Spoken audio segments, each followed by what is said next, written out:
Today, I want to tell you about a Polish composer by the name of Frédéric Chopin. Now, his father was French, and he taught French language and French culture in Poland. His mother was completely Polish, and she taught piano and taught him piano as well. Now, he grew up in two cultures, speaking two languages with two everything, and we can hear that in his music throughout his life. Now, Chopin was very musical, and by the time he could reach piano keys, he started playing. Of course, his mom was teaching him. He started composing a little bit by the time he was 6, and by the time he was 7, he was performing for other people. People were so amazed at the gentle touch and the deep feeling that they could, that they experienced listening to his music. He was definitely a child prodigy, and people called him the Polish Mozart. He went on and studied at the Warsaw Conservatory. His teachers definitely continued to encourage him to keep composing because it was so good. He started performing all over Poland. And he really composed a lot of things with Polish feeling, Polish melodies, Polish like Polonaise and mazurkas. You could feel the pride he had for his country in his music. He was very proud to be Polish, but his dreams were much bigger than just Warsaw. So when he was just 20 years old, he left Warsaw and went to Paris to study music there and to just hear all the other musicians that were such great composers there at the time.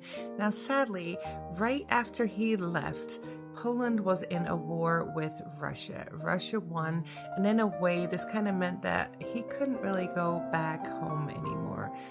So he was heartbroken, living in Paris. Now, he did love Paris and became a proud Parisianer, but he was always Polish, and you can hear the melancholy and the homesickness in his melody lines for the rest of his composing life. Now, at this time, there were many composers in Paris, as I had said before, and they were playing for huge concert halls. But Chopin actually preferred the smaller salons to perform in. He loved the emotional connection with the audience, and his music was so subtle and so emotional that it just seemed to work better in small halls. Now, this sweet, delicate Chopin in 1836, he met this famous poet named George Sand.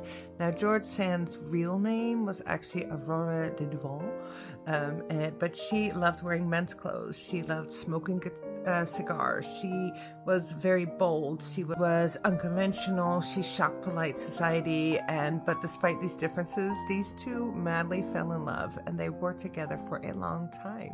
Now, they were happy together, but Chopin's health declined. He had tuberculosis. They went to warmer countryside, trying to find some ease for his health, but it wasn't so. He did keep composing, and we can hear the struggle that he has in his music, and also his longing for a better life, his longing for better health, probably still his longing to get back to Poland.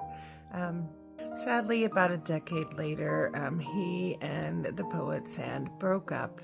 His health declined terribly, and in 1848 in London, he gave his final performance. Chopin died at the young age of 39. Again, another composer who died so young. I wish these composers would live longer because they gave us so much. But his music is so beautiful, so gentle, so heart-wrenching at times. So I would encourage you to listen to much and much of Chopin's